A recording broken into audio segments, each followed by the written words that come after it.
ఆలస్యం చేయకుండా నేను దిల్ రాజు గారిని మాట్లాడుతుందిగా కోరుకుంటున్నాను. ఇచ్చేస్తున్నాను నేను ముందుగా మైక్. యాంకర్ గారికి ఎన్నిసార్లు చెప్పినా అంటే ముందు లీడ్ అంత టైం తీసుకోవద్దు, నువ్వు వాళ్ళు అయ్యరు, లేకపోతే వీళ్ళు డబ్బులు ఇవ్వట్లే నాకు, ఏం డబ్బులు ఇస్తున్నారు మాట్లాడలేదు. కానీ అంతసేపు నువ్వు మాట్లాడకు, ఎనర్జీ వేస్ట్ చేసుకో. అందరికి నమస్కారం. ఫస్ట్ ఎన్నో ప్రెస్ మీట్లకి ఎన్నో ఫంక్షన్స్కి ప్రసాద్ ప్రివ్యూ థియేటర్ రావడం జరిగింది, కానీ ఫస్ట్ టైం ఇంతమంది ఒక ఈ అనౌన్స్మెంట్కి వచ్చారంటే నిజంగా చాలా టీం అందరినీ అప్రిషియేట్ చేయాలని ఉంది. ఇందాక దొరైని అడిగితే మేనేజర్లం కదా సార్ అంటే మీ స్ట్రెంత్ ఏంటో కరెక్ట్గా చూపించారనిపించింది. సో నిజంగా మీరు అందరు ప్రొడ్యూసర్లు అవుతే ఇండస్ట్రీ ఎంత బాగుంటుంది. సో రాజేష్ నీలాగా కొత్త వాళ్ళు రావాలి, అలాగే new producer Narasimha Reddy, Ramana Reddy and Mohan director, and ఇంతమందితో శ్రీకాకుళం షెర్లాక్ హోమ్ టైటిల్ కొంచెం క్యాప్షన్ చదవడం కొంచెం టఫ్గా ఉంది. So all the best. 24 మంది డైరెక్టర్లతో ఒక టైటిల్ని లాంచ్ చేయించుకొని ఈరోజు ఈవెంట్కు నన్ను పిలిచి లాంచ్ చేయించుకుంటున్నందుకు మీ ఓల్డ్ టీమ్కి all the best. Me cinema మంచి సక్సెస్ అవ్వాలి. ఎందుకంటే చూస్తుంటే ఏదో వైపు కనిపిస్తుంది, ఇంతమందితో ఈవెంట్ జరుగుతుందంటే. లోపలికి వచ్చేటప్పుడు అన్నాను ప్రివ్యూ థియేటర్ ఫుల్ అవ్వడం కాదయా, రేపు సినిమా రిలీజ్ అయినప్పుడు థియేటర్లు ఇలా ఫుల్ అవ్వాలి అని. So all the best. Me cinema entertainment బాగుందని చెప్తున్నారు, బాగుండి పెద్ద హిట్ కావాలని కోరుకుంటున్నాను. యాక్చువల్లీ నేను ఫంక్షన్కి నిన్న వచ్చి అడిగినప్పుడు నేనున్న బిజీలో అసలు టైం ఎలా ఇవ్వగలుగుతానంటే రాజేష్ వచ్చి సార్ కొంచెం ఫేస్ని ఏదోలాగా మార్చుకుంటే అలా చూసి వస్తానులే అని చెప్పా. సో టైమింగ్స్ మార్చి పిలిచారు. వచ్చే ముందు కూడా చాలా మెంటల్గా చాలా డిస్టర్బ్గా ఉన్నాను. బట్ ఆఫీస్లో సార్ వెయిట్ చేస్తున్న దొరై ఫోన్ చేస్తే వచ్చిన తర్వాత చాలా రిలీఫ్ ఉంది. మీ అందరినీ చూశాక అంటే ఇందాక ఎవరు అన్నారు మీడియా వాళ్ళు అక్కడి నుంచి అన్నీ మీ ఫోటోలో పెట్టారంటే నా పైన మీకు ఇంత అభిమానం ఉన్నందుకు ఇంకంతకంటే ఎక్కువేం కావాలి అనిపించింది నాకు.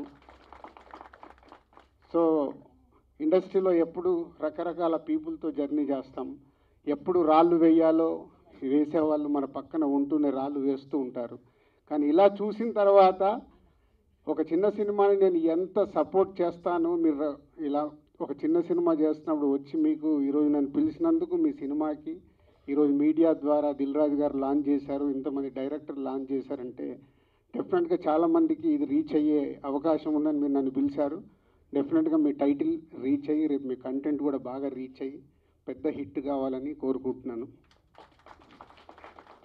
అండ్ ఇందాక నేను రాళ్ళు వేశారు అనే టాపిక్ క్షమించాలి, మీ స్టేజ్ని కొంచెం 2 నిమిషాలు హైజాక్ చేస్తున్నాను.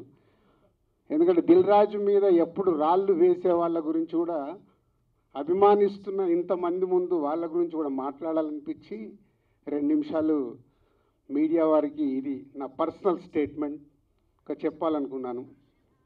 ప్రతి సంక్రాంతికి సినిమాలు రిలీజ్ అవుతుంటాయి. రిలీజ్ అవుతున్నప్పుడల్లా డైరెక్టర్ ఇండైరెక్ట్ నేను కష్టపడి ఎదిగి ఇవాళ ఇండస్ట్రీలో ఈ పొజిషన్లో ఉన్నందుకు ఎప్పుడు ప్రతి సంక్రాంతికి ఏదో రకంగా కాంట్రవర్షియల్ చేస్తూ నా పైన స్టోన్స్ వేస్తూనే ఉంటారు. అది ఆల్మోస్ట్ మీరు అందరికీ తెలియంది కాదు, 7-8 ఇయర్స్ నుంచి నడుస్తూనే ఉంది. సో నేను చిరంజీవి గారు మాట్లాడుతూ వారు ఎంత బాగా చెప్పారు, దిల్ రాజుకు తెలుసు దేనికి ఎలా ఏం చెయ్యాలి అని, ఈజ్ ఎక్స్పీరియన్స్ పర్సన్ అని. కానీ ఈరోజు కొందరు వెబ్సైట్లలో చిరంజీవి గారు మాట్లాడిన దాన్ని ఇంకొకలాగా టర్న్ చేసి రాశారు. అవి 2 ప్రముఖ వెబ్సైట్లే. అంటే మీరు నా పైన ఏదో రాసి మీ వెబ్సైట్ ఇంపార్టెన్స్ని పెంచుకోవడానికి వేరే వాళ్ళు ఎందుకు వాడుకుంటున్నారు? మీకు ఇది అవసరమా?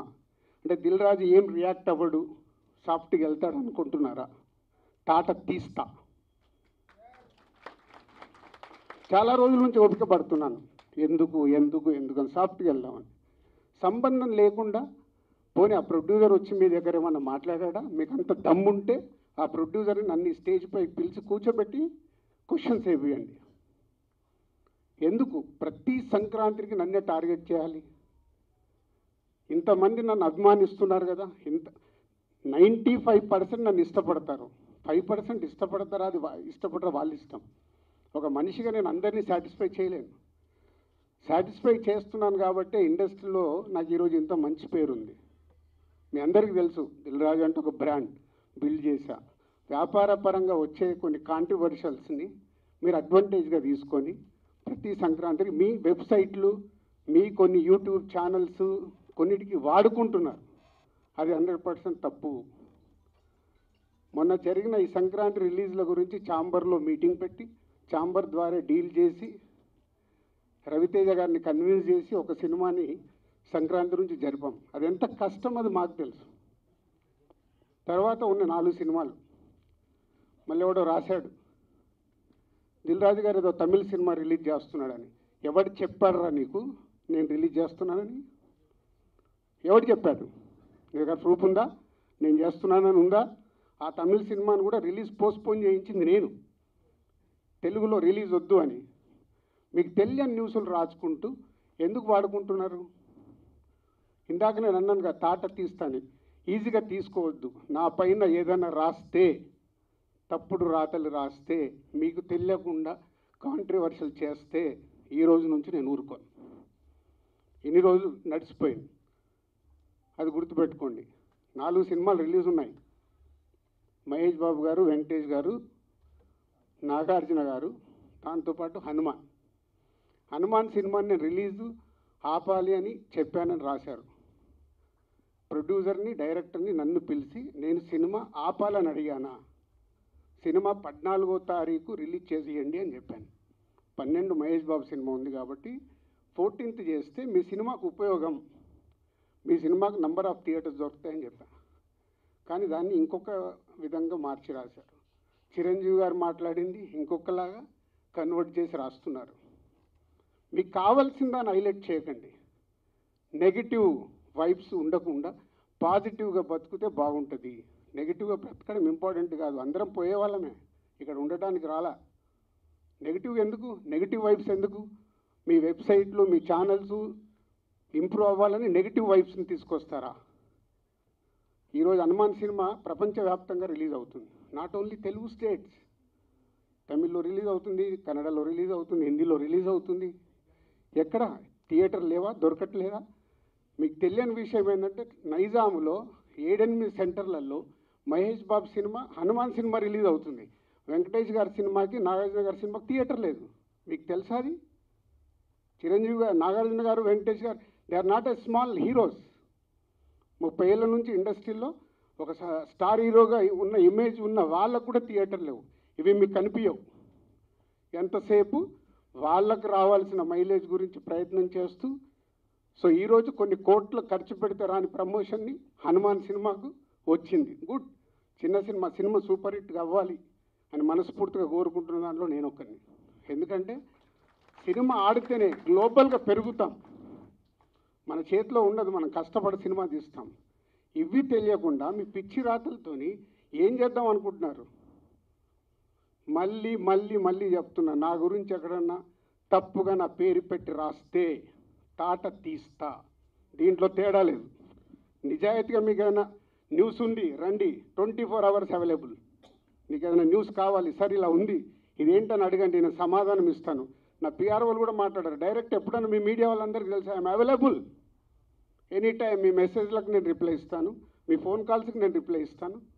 చెప్పండి మీ మీడియా వాళ్ళందరూ, ఎప్పుడైనా నేను లేనా, అవైలబుల్ లేనా? దేనికి? మీ మైలేజ్ కోసం నన్ను వాడితే మళ్ళీ మళ్ళీ చెప్తున్నా, తాట తీస్తా, గుర్తుపెట్టుకోండి. అండ్ సారీ అండి, మీ డయాస్ వాడుకోవాల్సి వచ్చింది. చాలా ఎమోషనల్గా ఉన్నా. ఎందుకంటే 2-3 ఫోన్లు చేసి వాళ్ళు బాధపడుతుంటే నా వల్ల వాళ్ళు. Thank you Raju garu, thank you so much. Me support ఉండబట్టే ఈ రోజు ఇంత మంచి ఫంక్షన్ చేసుకోగలిగాను సార్. మీరు వచ్చిన వెంటనే నా మాట తీయకుండా వచ్చినందుకు చాలా సంతోషం sir. Thank you Dil Raju garu, thank you so much. Of course Dil Raju garu అంటే ఒక బ్రాండ్ తెలిసిందే. సో ఎస్, దిల్ రాజు గారి చేతుల మీద ఇవాళ ఇక్కడ లాంచ్ అవ్వడం చాలా చాలా happiness. And thank you so much Dil Raju garu, thank you so much for your support and your time. And yes, stay back here, అందరూ వేదిక మీదే ఉండండి.